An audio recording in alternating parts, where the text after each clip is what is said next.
What is up, PBN family? Preppers Live. We have an intimate evening tonight. An intimate evening. Quiet. Not even Dave Jones with us tonight. Dave had a Mondo week. He had a Mondo week upon him that just crashed on him like a wave.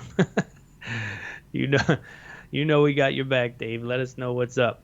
But he's out there listening tonight. Um, we got Butch with us tonight for Hope for Survival. He was. This was a introduction made by Chin, the man behind our emergency operations center, our element.io. You guys know Chin got us. Chin also got us kicked off Discord. Chin's been he's been a very important piece of the puzzle for a while. It's not the right show to tell you the story about how I met Chin, but maybe I'll do that on I Am Liberty this week because it was a weird moment in time for me. I'll tell you that much. At the first prepper camp I ever attended. So, are you working on the Commander's Challenge? Is my question to you. Who is struggling with their sadhana? Who is struggling with their fasting? You tell me. Reach out. Let me know. Tell me in element.io. I'll be releasing some more stuff to help you guys along if you're having struggles with it all. But I hope you're giving it a try. Remember, this is not a challenge about completion. It's not a challenge about results. It really is just, you'll feel it. You do it, you'll feel it. Volcana, thank you from the bottom of my heart. You are you're the light of the live chat. What can I say? So I don't want to waste any time tonight, guys. I don't got a lot of stuff to promote. Well, I probably have a ton of stuff to promote, but I didn't plan on promoting any of it tonight. Just, pay homage to the sponsors. William W. Forgy and the Prepper's Medical Handbook. Go get yourself a copy. His breakdowns of the different kits that you need for different types of medical situations in that book is outstanding. It really is, and it's a small book, which is deceiving because you don't expect so much to be in there, but what it has that is one of the most important pieces of all is the breakdown on dosing for those antibiotics. So as a prepper, that's probably something you think about. You may even be storing said antibiotics, and if you don't know how to dose them, you could kill someone. So it's kind of a big deal. So there's a few books out there that I'll tell you about that, but the Prepper's Medical Handbook is a great read. So get your hands on that, and don't forget to visit fireedge.org. Check out their incredible, well, to me, it's the ultimate in vehicular preparedness.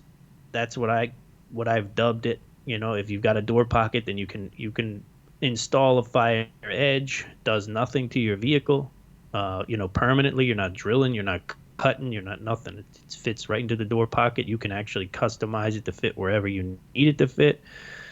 Guns, first aid kits, multi-tools, mace, whatever you want to store in the car at arm's length. I was talking to the owner of Fire Edge a week ago, and we were talking about those cool back panels that go on the seats, with the MOLLE webbing, and you can store all kinds of cool stuff on the back of your seat. I got a 5-year-old and a 9-year-old in the back seat, so there's only so much I could, if I wanted to, put on the back of the seat with one of the, they would be stabbing each other with corkscrews from the Swiss Army knives if I put them back there. So the Fire Edge is kind of an answer to that, right? It's in your door pocket, it's right at arm's length, and it's a simple, cool product, and you can really outfit your vehicle effectively if you're into that sort of thing. But without further ado, let's get right into the conversation tonight. Preppers Live, we're a little late, and the reason we're late is because Butch and I were just kind of talking before the show. I was telling my wife on the way back from the gym tonight, I was telling my wife, Butch and I talked before we did our show. We talked earlier in the week, and I said, we had a conversation kind of like I would have with somebody I hadn't talked to in a while, not like somebody I was just meeting for the first time. So that's always a good sign. Butch, you still with us? I'm here. Yes. Well, Thanks for having thanks me. so much for joining us, man. We do appreciate it. Um, so you happen to, I guess we should start with the beginning of this whole lineup. You met with Chin at the Self Reliance. What's the name of it? The Self Reliance. It was I down can't in remember. Waynesville, North Carolina, about 2 or 3 weekends ago. Carolina Ready to Supply hosts this event every year called Heritage Oh, Heritage Life Life Skills. Skills. That's it. Yes, and it's kind of a small world, but I had actually met Chen a year or so ago, but I did not know him. But this He's past like year, that. yeah, this past year, he kind of hung around and attended a couple of my classes that I was teaching, and then we had a chance to have a long talk. Maybe on a lunch hour or after the evening or something. I don't remember right off. And then he purchased a couple of my books, and we chatted some more. And then a couple of days later, he said, "I want to introduce you to some of my friends." You being one of them. So I'm Yeah, that's good, very man. grateful for that. Yeah, Chin's a good guy, man. He's always digging paths for people, man. He's always doing something good to help people along. Yeah. He's been a big help here at PBN. Um, so you've written some books. You should tell us about the books that you've written. Well, um, the first book that I put together, I started out teaching some preparedness classes down in Huntsville, Alabama, a few years ago, and kind of moved through there. And then I don't know if you know post-apoc authors Boyd Craven and um,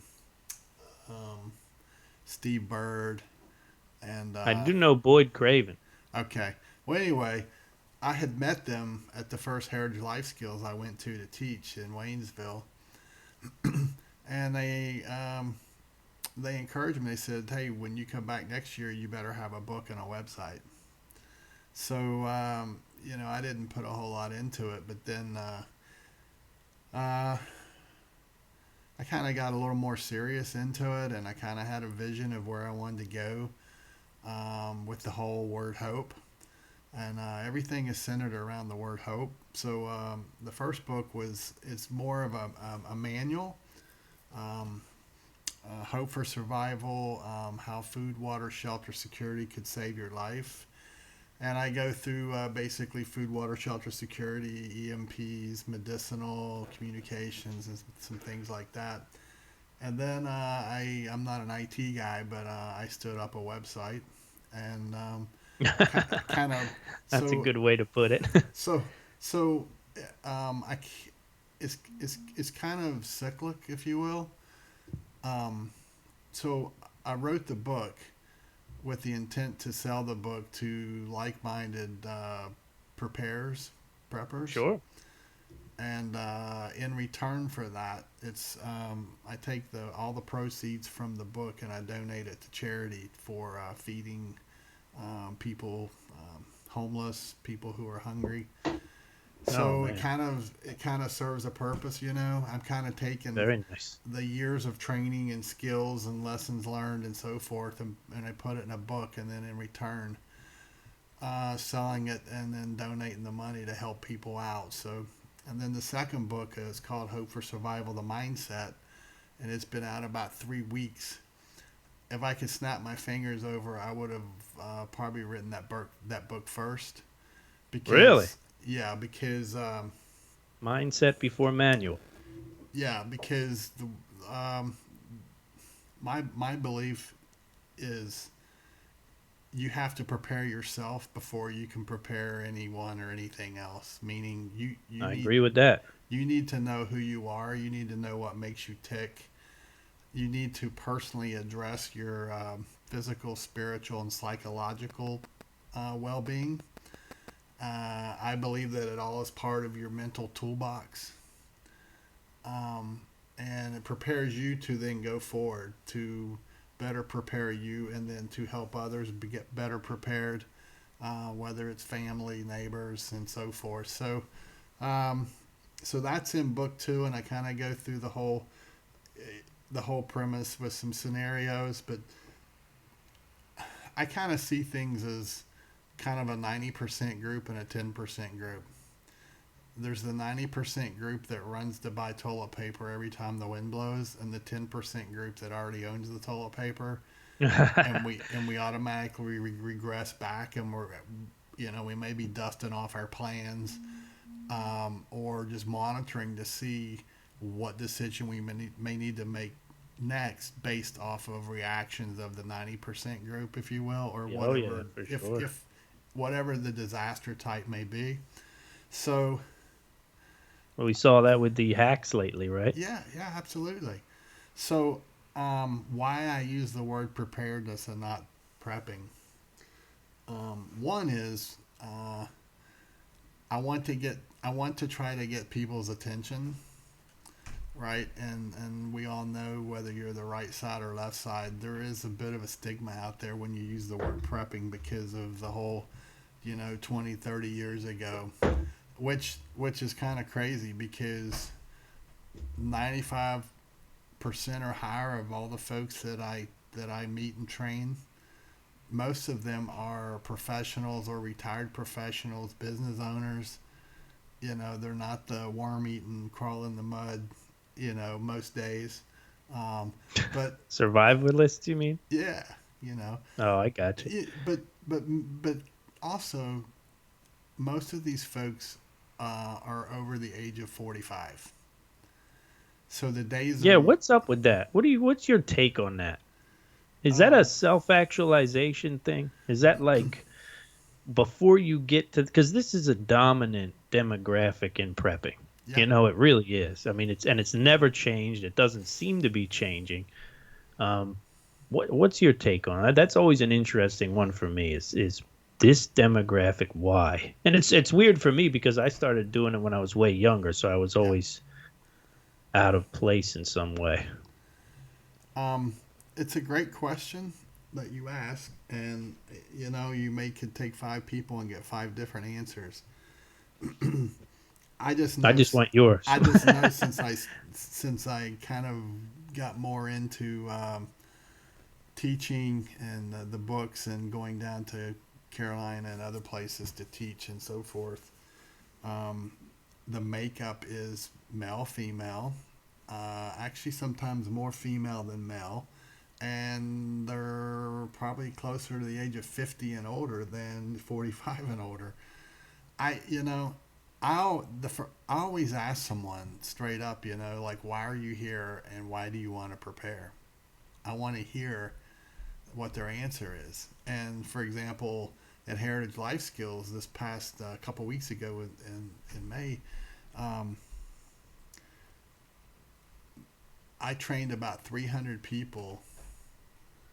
I trained about 300 people over the 3 days, and 80%, probably maybe 90% of them were 3 months or younger into preparedness.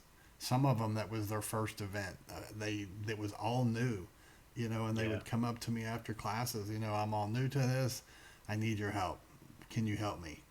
Um, but I would ask them, and some of the answers I would get was, I've been paying more attention to the news. The news is very biased. They're too in tune with the federal government. They're not giving me yeses. They're not giving me positives and negatives of a topic. Right. It's all in line with the government. Other folks who have followed the whole COVID situation, and they kind of figured it out way early, and it has scared the crap out of them. And then the colonial deal a few weeks ago, and watching prices escalate, and many of them, it's like, I need help because I want to take care of my family. And Hope for Survival is pretty simple. Our goal and mission. Our goal is preparedness, and our mission is self-reliance. So to help you get prepared, and then to help you or your family or your community become self-reliant. So a lot of what I started out doing, and I'm still doing, I've kind of tailored a little bit, and adjusted. Learning is, I I've probably completed 50 plus FEMA classes. You know, I work in emergency management. I got a master's in emergency preparedness. And the big thing that stood out to me was, you know, the training or the all the focus is on critical infrastructure, and that's understandable. You know, township, city, we got to get the roads open, get the bridges open, get utilities working, get the hospitals. That's all understandable. But the thing that stood out to me was, what about the people? What about the folks across the street from me, the folks around the corner from me? You know, there's a lot of folks who served in the military. You know, we've served 20 years plus in Afghanistan, Iraq. We got all these young guys and gals coming back, and they've got lots of skills and everything. And there's a lot of sites out there that offer good stuff, but a lot of these folks are not capable um, of going out and, you know, running miles a day, or they're not capable of putting body armor on and running to the fence line to see what's out there. They just can't do it, right? So Sure. it's like, well, let's talk about food, and let's talk about water filtration, and let's talk about some basic security measures. You know, a lot of what I teach is risk analysis, risk management, um, looking at information and trying to deduct from it of what's valid, what's not. And once I get individuals trained, then I start talking to them about building community teams, and I kind of do this thing called a 5 mile radius. Basically, wherever you're at, start working your way out 5 miles and know who's around you. You can be left or right because they're probably still going to be your neighbor when something happens. And pro or con, you need to know who they are, right? You need to know what they're about. You need to know as much as possible. Do they have more than 24 hours of food? But working together, trying to encourage preparedness and growth amongst those who are around you. Invest now so that if and when the time comes of a disaster, that there's people around you close that you're going to have to worry less about. Hope that makes sense. Yeah, oh yeah. Well, that's So big topic here on PBN, so they get what you're saying. yeah, You know, from my personal experience, also, it only takes a handful of people to make you feel like you really got something. yeah, You know, yes, if you can get like a handful of neighbors who are dialed in, hmm, it's just you go from being this guy on an island to being you know, feeling like you could really weather some serious stuff, and you'd have some teammates and some maybe even some leadership around you just by getting to know a few neighbors and finding out that they're, you know, into kind of some of the stuff that you're into. yeah. You know, and there's the thing is, um, you probably hear this too. One of the most often asked questions is, well, how do I find people to be on my team? And um, and bringing them together. And yeah, I don't think there's a set answer to that. You know, maybe go to the gun store, maybe go to your local ham radio club, maybe even have a cookout and invite your neighbors over. Don't tell them your intent, just meet them, you know? Yeah. Well, that's what it is, you Figure know. them It's out. it's being a neighbor first, you Yeah, know. absolutely. We defined it pretty well, I think. We operate I in 2015 I wrote a book called Come Unity Community, Mm-hmm. and that the we did kind of outline three things that work really well to do that. And the first thing is the weirdest one, and it's start a community garden. Oh, yeah. Because when Good if idea. you start a community garden, it does a lot of things. It does a lot of things outside of just putting seeds in the ground, you know. Yeah. You can develop a group, you can develop relationships, you get to find out who's into gardening, and most of the time those people that are into gardening enough that they want to get into your community garden group, they're usually pretty much on par with some other things, you know. Mm-hmm. They're often very reliable neighbors. The community, and the best part about the community garden, obviously, is that it's impossible to make it a partisan thing. Yes. Like there's a bunch of things that could come up if you do other activities in the community. But if you go up to 99% of your neighbors and say, hey, what do you think about community garden in that little plot over there? 99% of them are going to be like, oh, that's a great idea. You need help? That kind of thing. So that's always been kind of what I've harped on as the opening the door to meeting neighbors and doing it in a way that's almost impossible to you you can almost not get rejected because I think a lot of people are scared of rejection. Sure. And you find yourself kind of the right kind of people pretty quickly too. Um, yeah, absolutely. Or hopefully, even folks that may not know anything about gardening who want to come out and join just to meet neighbors, and they can actually learn a new skill. Yeah, You know, yeah, that can broaden it. happen. Yeah, that, Yeah, once you get that door open, you can do some fun stuff. But I think a lot of people are afraid um, of putting themselves out there. You know? well, and I was recently in a conversation kind of around this topic, and it's kind of like the word bonding with those that you may or may not want in your group. It's like they want to go immediately into training before they've even completed any bonding to know if they can even get along with the person. Yeah, I've You know, always had weird feelings about this fantastic sort of prepper survivalist community.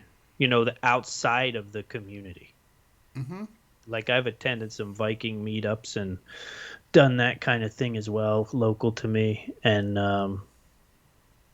I don't know. There's the really weird. There's one conundrum that I have out when you're developing relationships outside of your community Mm-hmm. when it comes to a really bad situation. And you could probably speak to this better than me. Really, this is probably right in your wheelhouse. When it goes down, the last thing you're going to be thinking about is, all right, I got to drive 45 minutes or 30 minutes to that guy's house because we all agreed to meet at his house because that's going to be our bug out location. You know what I mean? Like after the hurricane or after the tornado or whatever, usually all the efforts are isolated very close by. I don't, it just doesn't add up to me that people are going to all give up their house and go to another house and bring everybody's family to that house. And then that's going to work out. That seems like a recipe for fights and wives fighting and husbands.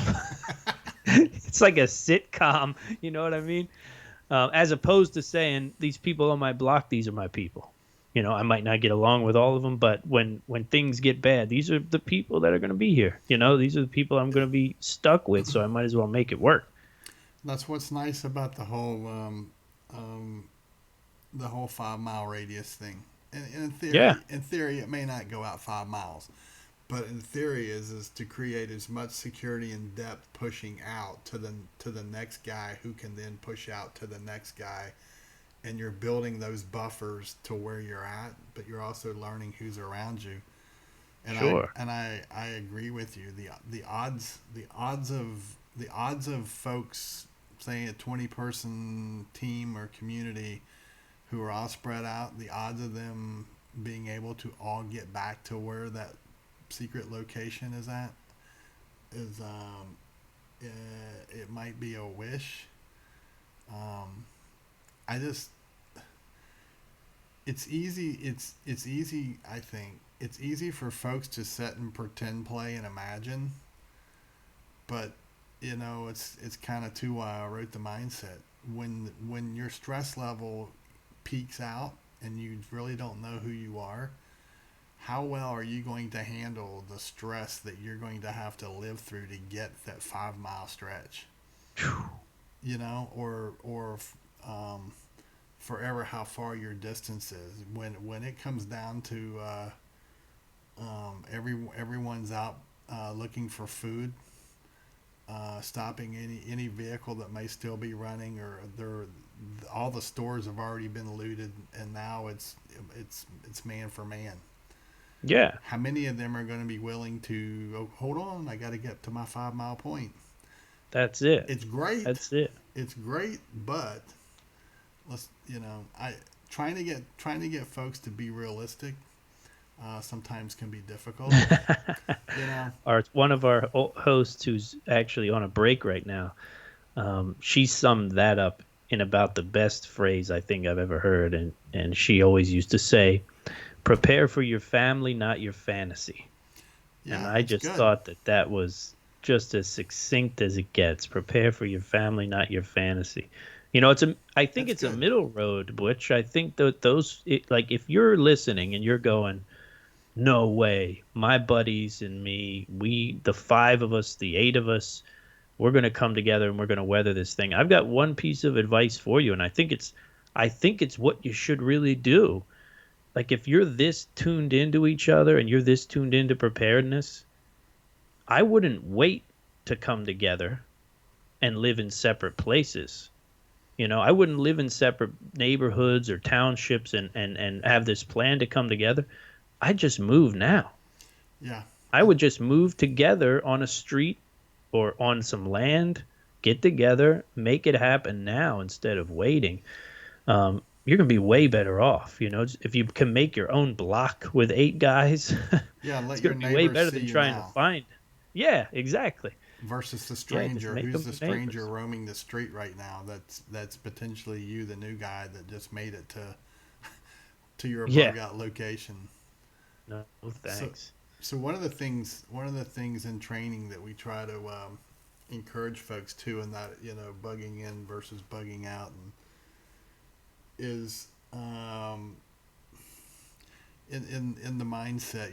I focus a lot on verbals and nonverbals, but the big message is to learn to mentally function outside the box and left of bang. You know, The box and left of what? learn to function outside the box, out of the norm, and stay left of bang. Oh, okay, I got you. So Okay. so basically, um, hopefully you can learn no matter where you're at. You can see things that are out of the norm, things that are different, things that have changed. Maybe as simple as driving through your town. If you live in a town or city, your route you drive. What's different today from what you remember from the past? Are there people, vendors out normally that you don't see out right now? Maybe they're sick. I don't know, but why? You know, do you know your local Mm. sheriff? Do you have a relationship with your local sheriff that if something was coming or something changed, you could talk to them and they would let you know? You It's know, a situational awareness thing almost. yeah, and that's one of the things for our community. That was one of the for developing our security team. That was one of the first things on our agenda was to kind of establish, kind of write a mission statement and so forth. And then we called our sheriff and we met with our sheriff, and then we put some more things together and had our sheriff come over and meet with us again. And it's worked out well, but it's also allowed us to learn about our sheriff and where he stands on like Second Amendment and things of that nature. And I'd also let you know about things that are going on in your county, things that you should or shouldn't be worried about. They're open. I mean, they're open to your questioning. And a lot of folks don't realize the power of the sheriff. Aside from the governor, the sheriff is the most powerful man in your county. So Yeah, it's a utilize good them. point. Utilize them. Talk to them. You need to know where they stand, um, pro or con to what your position is. It's better to know now than after the fact. But so there's so many pieces that there's so many. I believe there's so many pieces, um, to the whole preparedness package. And one of the reasons I went with the preparedness term is my approach is you could have a man-made natural technological disaster, but you could also be in a car wreck and lose your job. You could get laid off. You could be sick. So anything that could change your normal lifestyle, adjust your income, take your income, ice storms, earthquake, whatever it could be, anything that alters your normal self-reliance, then let's build emergency plans and a preparedness package to help you get through it. Because the odds are you're going to probably see some type of weather event depending where you live at. It's kind of like during COVID. This is an example. During COVID, North Georgia, where we have a team at, North Georgia had two big storms that came through there that took the electricity out, once for 3 days and once for 5 days. And there were several folks there who were prepared, um, and folks who were unprepared came and lived at the homes of those who were prepared, right? And therefore, Makes sense. it kind of opened their eyes to, hey, this guy's not wearing a tinfoil hat, but guess what? He had backup power, and he also had power because when the power went out, then the pumps couldn't run for sanitation. So this guy's all set up, and his friends loved him, right? So it's trying to get people. We have Yeah, definitely. we have life insurance, health insurance, car insurance, cat insurance, dog insurance, fish insurance. We have all kind of insurances. But Jim, the thing that we need the most, food and water, which is a self assurance insurance, most people will ignore it because they believe in the system that they can run to the corner and always get it, right? Yeah, that paradigm's been tested though lately, so that's a good thing. And I I'm sure believe it's there are. opening eyes. Yeah, well, you're seeing it. You said you got Yeah, people who've been prepping for 3 months, so yeah. that's new. That's about as new as it gets. I am fascinated, and I really enjoyed it watching the women. Watching the women really come to life through 2020 was very cool. Yeah, It was absolutely. cool to talk to guys who've been prepping for a long time and hear about their wives or their girlfriends or their sisters or mothers saying like, teach me, tell me what, you know I can see the way now. You know what I mean? All of a sudden it's clear that I've kind of been asleep. You said you're seeing lots of women at your classes too, right? Yes, and what another thing that's really interesting, and men, I'm not telling you this to tick you off, or maybe it'll help motivate men more. Something that I have found in my day job working in emergency management is when we have like real world type emergencies and we have to evacuate facilities, it is mothers and grandmothers who are the ones who stand up first and take charge. Even when we have trained individuals who are supposed to be like block captains leading zones out of buildings, it's mothers and grandmothers who take charge without hesitation to get Yeah. these people out of buildings. So now seeing so many new ladies, because one of the things that we've been doing when COVID hit last year, I started a Zoom group to try to keep folks mentally active and keep getting them prepared and take training and so forth. So we started a Zoom group, and we're like in week 56 now. And we've been through food, water, shelter, security, medicinal, animals, taking care of animals, leadership. We've even branched on into the Constitution and had several classes and guest speakers and things like that. But it's predominantly, it's probably 60-40 females to men. Yeah. Canning, um, things like that. But here's another thing, Jim. You know, um, I've probably got I've probably got 7 to 10 folks, excuse me, who are over the age of 80, right? But they lived back in the day, right? They know the struggle, They yeah. know the skills when technology fails.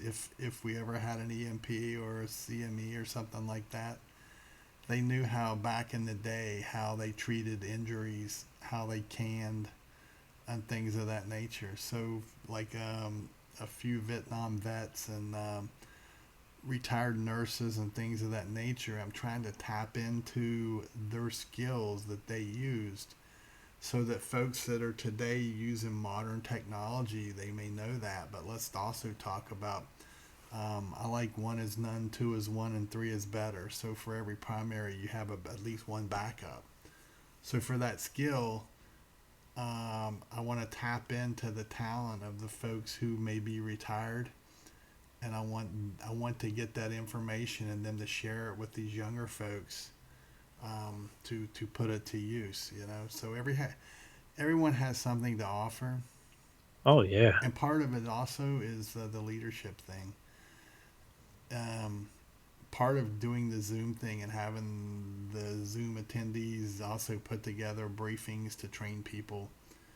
Part of the point of that was to get information to people, but also to get the speaker speaking in front of people. Because if you can't speak in front of a Zoom group that you've been with weekly for the last 30 plus weeks, how are you going to when your stress levels through the roof? How are you going to step out and demonstrate to your family and maybe your neighbors that you know what you're talking about and that you're going to lead them, right? It's a great point. So there's trying to keep different mechanisms, you know. But the big thing is always trying to give them hope, you know. So on the cover of the mindset, I had a lady in a tunnel, and there's a bright light coming at her. So initially looking at it, the question is it a train or is it light? And in the conclusion of the book, I asked the question again with the picture there, and hopefully the answer is using a different mindset now, out of the box, left to bang.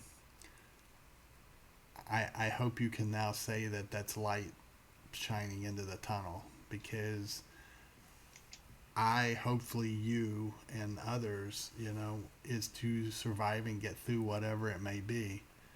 But I also want to be around with you and others so that if the time comes that we have to rebuild our communities, we're here to do it, Oh yeah. right? Oh yeah. So, They people got to be there to do that. yeah. Um, so there's like no magic, there's not like a magic wand. You know, some people want that. It's like, Yeah, well, lots. how many books can, if I read these 5 books, will I be a prepper? Well, not really. You gotta, you know, you're gonna have to invest some time and effort. Well, it's like you said about the mindset book coming first, you know. Yeah, The one of the biggest steps that I've taken in my life is figuring out what I need and what I don't need, you know, and that's huge until you know, and I didn't figure those things out till late in the game. As far as my prepping yeah, resume is concerned, you know, you just start doing stuff because you get scared, and then you're reading blogs about what you should be doing. But every prepper situation is completely unique, you yeah, know, outside of the basics, outside of the, you know, the base level preparedness. It's pretty unique, you know, once you start getting down to what, you know, what resources are already exist in my area and what don't, and, you know, just there's there's a ton of things that you have to really sit down, and, you know, your 5 mile radius activity would be a great way to do that, not just with people but also with resources, yes, you know. Is there water within my 5 mile radius that'll possibly be useful after a disaster or not? Maybe there's not. That's a big deal. You know, yes, that's a big deal. You don't want to be hauling water if you don't have to, but if you have to, you better have it. You better have an ability to haul it, or, you know, things can get bad fast. You want to avoid any kind of lines.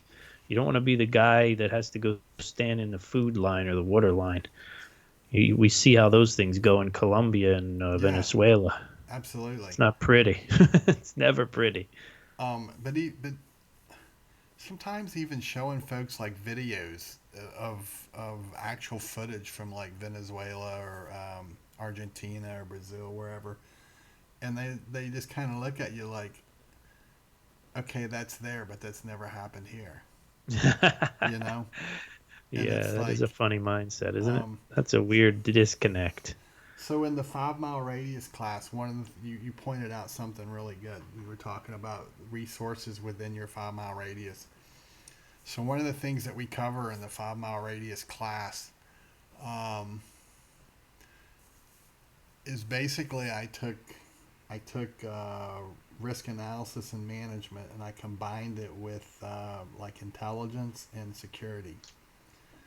So within that class of talking about your 5 mile radius, and I basically give the folks a lot of websites they can use to get information, and using like Google Earth satellite to zoom down in to kind of mark your 5 mile radius over your area. And then I go through basically the 6 areas they need to consider, which is like the physical study, human terrain, military police, critical infrastructure, economy, finance, politics, and governance. And I show them samples of where I have gone and got this information. But basically, it's like building a package for your community of your 5 mile radius to know everything about everything from graduation rates from high schools, industry, who is employed there, how many of them live in your town, how many of them are outsiders, how many grocery stores you may have. You may have 2 grocery stores that feeds your populace of, let's say, 3,000 people. However, there's 2,500 commuters that work in your local industry. If some kind of event happens to where those 2,500 people are stuck in that community and they can't go mobile to get out, you know, all all gas, grocery, and pharmaceuticals are basically stocked for 3 days, right? Yeah. And now you're adding 2,500 people that are outsiders in that community, so that food supply just went to half of what's normal. So looking at a lot of those different types of things to consider when you're building, everything from your culture, ethnicity, your socioeconomic, and building all that information into a package for your 5 mile group, to know if 70% of your populace are renters and they don't own property, and the property owners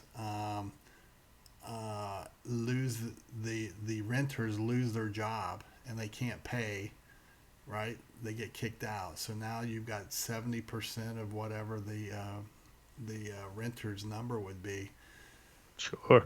who are going to be out roaming, and they're going to looking for places to stay warm and dry, especially if they have families, right? So this is kind of all part of the total package that we build into the 5 mile class and the whole concept of it. And the big thing, Jim, is trying to get people to think. Don't just think about me and I need food, water, shelter, security, but what's around me and my family, or me and my family and team or tribe, ever what you want to call it. What's around us that could potentially be the most likely threat down to the smallest potential threat, and that's through doing part of the class, and I talked a little bit about it in the book, but is understanding risk analysis and management. I ask folks, so have you built your plans yet? Yep. So what are your plans based on? Did you do a risk assessment? Well, what's that? Well, what are you planning for? And if you're planning for something, what are the threats to that plan? Let's say you work 2 miles from home and you have to get from work to home, right? What are the risks in between where you work and home? Do you have alternate routes to use in the event you can't use your primary route? And is it documented so if you go missing, someone knows to come find you? So, we build comm plans using the PACE system and the 555 plan. And, keep in mind that, like, yourself, myself, and a lot of others, we've maybe been doing this a while, but taking these new folks and not bombarding them to where they're overwhelmed. So trying to instill hope you can do this, but you got a lot of work to do. Um, but the big step is just mentally telling yourself, I got to do this, right? And coming out with the preparedness or the prepper mindset that I've got to take these steps to protect myself and my family, you know, Yeah. and have fun doing it, you know. Oh well, yeah. Well, that's a bit. I mean, that once you reach a certain point, I feel like that kind of happens anyway. I was talking about preparing for the good life yesterday Mm-hmm. on a short show, and that really is the mindset with most of the hosts here. Most of the hosts are at that point where it's we've laid down a base level preparedness, and now we are really just we got animals and food producing systems and all these kind of things that if you have kids and family, it all equates to like pretty good times. It's a lifestyle now. Yeah, it's pretty good times. And you don't have to so much concern yourself with preparing for the tornado. Right. You really are just sustaining what you've done Yeah. and preparing for the good life. And I think that's where um, I was recently asked, well, at this point in life and preparedness and so forth, uh, I spend a lot of hours doing this, and it's just that I guess the calling of feeling the need to help as many people around you and in other communities who are asking for help as possible. Because my thought is, like, say in your community or my community, the more people we help now, if and when something happens, whether it's short, long term, we're going to know who around us is going to be an asset or who's going to be a liability. And investing in it now to determine that, um, I think, is worth it versus waiting till potentially when something happens Oh yeah, to find out, you know? yeah. I mean, that's what I see when I look across the landscape of guys like you. People writing books, people giving talks, people on YouTube, people doing podcasts like us. Mm-hmm. It's all part of this gigantic resource that we kind of built by not necessarily by accident, but we certainly weren't planning on building it. This kind of safety net for the people of America and the people of the world. There's a when 2020 happened, like March, April, May, when that really started to happen, I got all these calls from people who wanted to interview me about prepping. Mm-hmm. And that happens every time. I mean, with North Korea, it happened. Whenever stuff like this happens, Right. people call. They want to hear, why are you doing it? What's it feel like now that, whatever. But what it opened my eyes to was Americans were seeking out information and preparedness based products. And, Yeah. because of this little niche market, there was a lot there for Americans. They Yep. bought up tons of emergency food, they bought up tons of preparedness gear. And I was wondering to myself, if this was, if, if prepping and survivalism didn't exist and build these sort of markets and businesses, I don't know what people would have turned to at that moment. The government wouldn't have been able to supply them, even with emergency food to buy. They Right. just wouldn't have had inventories like that. You know that. So yeah, it's become something of a public service in and of itself. All this information and books and products. It's there. It's there for all the people like you're meeting right now who are new to it and they're saying, "What do I do?" Oh, this is what I do. How cool. And your point about the folks reaching out in the time of need to buy up products, and what if Yeah. which goes back to what I was sharing with you earlier about folks who have skills and in their minds they have grandma's remedies and grandma's recipes and things of that nature that they can offer to the new folks, you know, um, on how we used when I was a kid. I used to be on the farm with grandma and grandpa, and they taught me this, or this is what my grandma used to do when she didn't have medicine. She would put this in the water and she would soak my cut in the water, whatever it may be. You know, again, it's kind of padding that mindset. You or I or whoever it may be, we can sit and tell a non-preparedness minded person, we can tell them till we're blue in the face, but until they open their mind up, um, we're kind of wasting our time. It's Oh, no individual doubt effort. about it. Oh yeah, well that's it. I mean that will define the future. Butch, Yeah, we're looking at a time where totalitarian governments are going to have the ability to force the population to make good decisions, and the true test of man's liberty in the future will be, can a nation like China overcome because of the fact that they can tell their people what to do, or is freedom and liberty really, will it really prevail? And all that comes down to what people are willing to do personally, what their level of personal responsibility can be, and are they willing to rise to the occasion? and what's your thoughts on that? Will people do it? Have you decided yet? Uh, oh man, that I don't know if that I'm prepared to answer I, that. it's deep. I Oh know I yeah, have this conversation on this question. I've I don't want this to be sound judgmental, but it's just kind of across the board. The past year or so, it's like I tell friends, it's like a lot of a lot of our patriot generation are the like 55, 50 years and older, yeah, right? for sure. A lot of them are the old war vets and so forth, but a lot of them just want to be left alone. Let me fly my red, white, and blue, and A lot of people like that I'll now, say man. A my lot of pledge of people. allegiance. But how many of them are willing to walk past their mailbox to defend that flag, Yeah, right?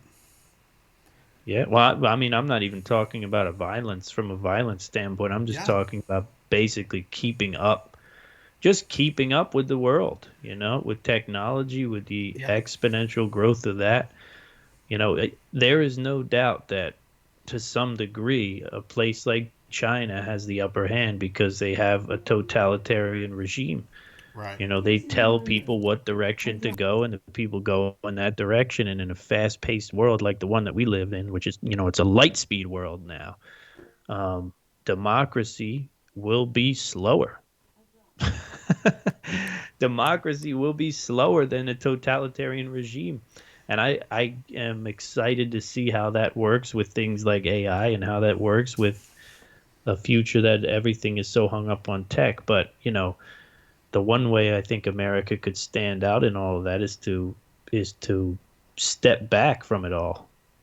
Is to step back from it all and get back to the skills and the things that we've talked about for an hour, and say, technology is good and it's got its place, but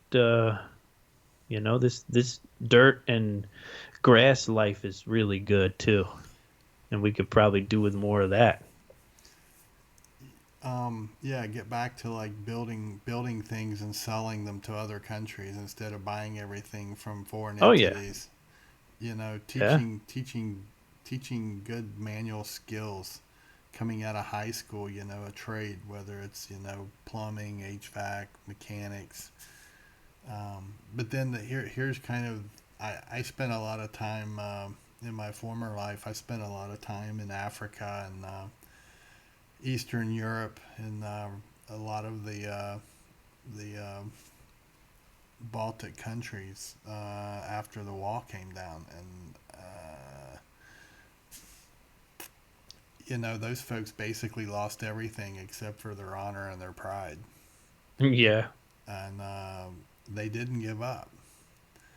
But when the world is, as you probably know, have noticed, the world is moving so fast in the technology arena with AI and all that, that uh, I can remember back 20, 25 years ago, I used to hear conversations around the workplace with senior people about all the countries using the stubby pencil are getting left behind because they're not keeping up at the pace of technology's development. And here you and I sit and we're talking about, hey, you know what? Maybe we should turn that off for a little while and let's go back to like learning how to like grow our own food that's not synthetic or partially cardboard. And um, I don't know what the magic answer is, Jim. I don't, but I know I'm sure you're aware, there's lots and lots and lots of like-minded people out there who have grave concerns about, um, more so. I mean, you're still young, but folks that are worried about tomorrow for their grandchildren Oh or, yeah, or for their sure. children. What kind of world are they Hell, going to I'm grow plenty up in? worried about my grandchildren. I haven't even had any yet. Yeah, but you're making the effort, and I commend you. You're making the effort now. Um, you're making the effort now to do like many others are trying to keep the train on the track and keep it moving in the right direction when there's so many distractions around. Um, we can't throw in the towel. And we can't give up because I do believe that we are the future. And then once we're gone on, you'll come along, and then those behind you, you know, Yeah, that's um, it. have to hold our ground. And there's a big movement going on right now. You've probably caught on to it, but um, one of the big things is that people who are First Amendment, Second Amendment, Red, White, and Blue, Constitution, Bill of Rights, Declaration of Independence, is we got to get involved in our communities. We've got to get on school boards. We've got to get on our town councils. And if we go there and we're outnumbered, then we leave and we come back with the majority that sides with us. And we got to work our way back up, all the way up through Oh the yeah. state. And we got to take our states back if you're in a blue state, you know. Um, I think it's going to take a long time, but I think it's the fastest route versus trying to clean the sewage out of another location. No, I mean it's a great point. It's a great point. It's I feel blessed to be a part of this thing and to be laying what might be the last path, the last blueprint for humanity to kind of get back. We need to get back. We overshot our goals a little bit, I think. That's what it feels like to me. I look at what's happening in the world and it looks like humanity has overshot its goals and we need to pare back, you know. We want things that are too expensive that we don't even really want. We kill ourselves working to try to get those things and Yeah, we're still doping up on drugs either prescribed or otherwise, killing ourselves in closets. So there's obviously something's off. And I think it's hyper convenience and I think we've overshot the meaningful life that we should be leading. That's my take anyway. I agree with you 100%. Absolutely. There's more to life than money. You know, what is the value of your life? And it's like waking up each day and being thankful. I have one more day on this great earth to make a difference. And how am I going to spend it and invest my time in? Um, Not always in me, but what about we? Yeah, You know, yeah, no doubt. um, I mean, changing it, like you were saying, changing attitudes and changing mindsets is critical. There's so much of it that we could do today in our communities that would, um, I think we could definitely change to make the minds of our communities and beyond a lot healthier. You know, and I think a lot Yeah, of no that's doubt. giving people hope. And like I said earlier, it's understanding who you are through your physical, spiritual, and psychological well being. You know, Oh, it's huge. It's you were huge. born you were born as an original. There's no one else like you. So why not be that original that you are instead of trying to be like everyone else, right? And that's we're in a world that's like that. You see it on the radio or hear it on the radio. You see it on TV, and it's like, I want to wear that. I need to have that. I need to Oh, drive for that. sure. Oh, Uh, yeah. just be you. That's it. You know, There's beauty in that. I think we should end it right there. That's a powerful message, man. That's a powerful message. there is hope And always. oh, no doubt about it. So hope for survival and mindset for survival was what's the latest title? The newest book is Hope for Survival: The Mindset. Okay, there you go. And the first book was Hope for Survival: how how preparing food, water, shelter, security could save your life.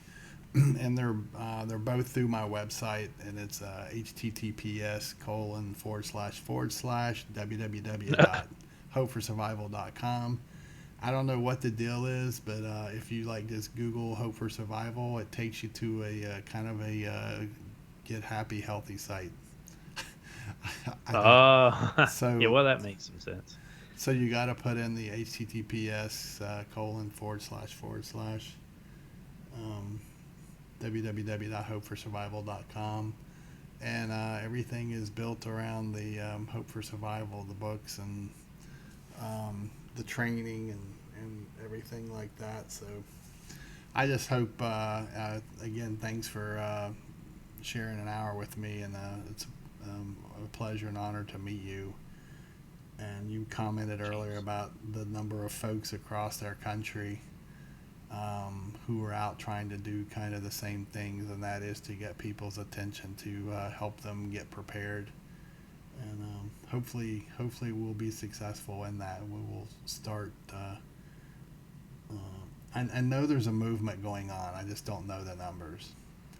Yeah, oh, no doubt. But you see Yeah, the and number it's of people transiting websites and sending in comments, and um, they're out there.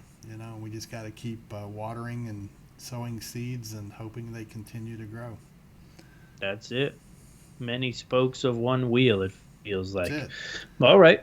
Um, well, man, it's been great. We'll Yeah. definitely have you back on sometime. If you write another book, give us a shout. And yeah, I look forward to hearing more about what you're up to, man. You got something beautiful happening. Same here, man. I And enjoyed it. I yeah, no doubt about it. I talked to you on the phone briefly, the other day. But anyway, um, I appreciate the upbeat attitude, and Oh, yeah. Well, that's what not doom and we're all gloom, and about. Yeah. good stuff. All right, So sir. Well, have a good night. And, it's been a pleasure. all right, bud. Be blessed. Take care. You too. You Bye bye. too. All right, PBN family. So I promised you a good one. We got a good one. Now that's an interesting take. What I want, the big takeaway about Butch that I want you to remember is we're talking about a different kind of prepper, if you will. This is a guy who is a master's holding professional. So it's not somebody.